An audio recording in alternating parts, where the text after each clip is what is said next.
Hop, qizlarjonlar, bugun bitta tajriba o'tkazmoqchiman. Buning uchun menga yod, ersaktordan bir 4 в 1 kofesi, makaronlardan foydalanamiz. YouTube'da ko'rdim, buni o'zim ham qilib ko'rmoqchiman.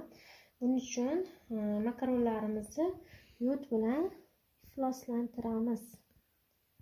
Xuddi buni bizning ichaklarimizni hisoblaymiz. Ayirma qamishtorim. Hop, suv solamiz. Hop.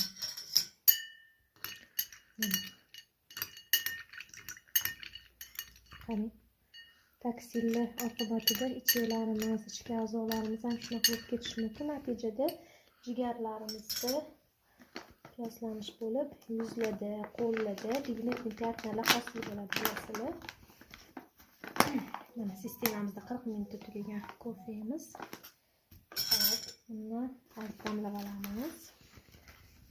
Bir piyola uchun bitta chaynak ложка deyilgan ekan. Tayyorlash usulida suv.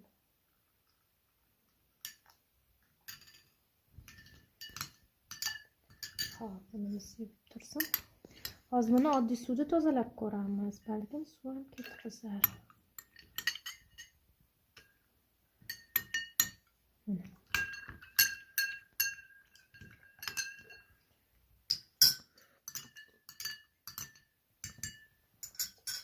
Hop, bundan bir qismini endi kofeda tozalayman.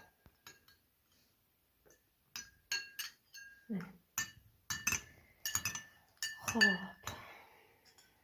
Buni ham aralashtirsangiz toza bo'lar deb qolishmasa. Bu oddiy suv, bunisi esa ana boshlandi. Qarang.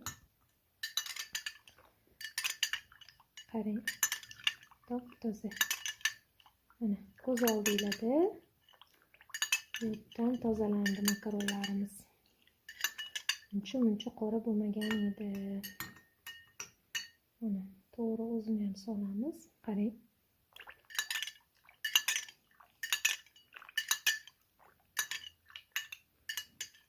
Mana tozalanyapti, qarang. Zo'r. Ya'ni bu faqatgina ozdirmasdan ichaklarimizni tozalaydi. Hop, jigarimizni tozalaydi. Natijada yuz terimiz tiniqlashadi, qo'l terilarimiz tiniqlashadi, pigmentli pятnalar ketadi. Inson sog'lom holatda ozadi. Agar och qoringa shakar solmasdan iste'mol qilsa, ozdiradi. Bir oyda 5 kilodan boshlab natija olishgan odzivlarimiz bor.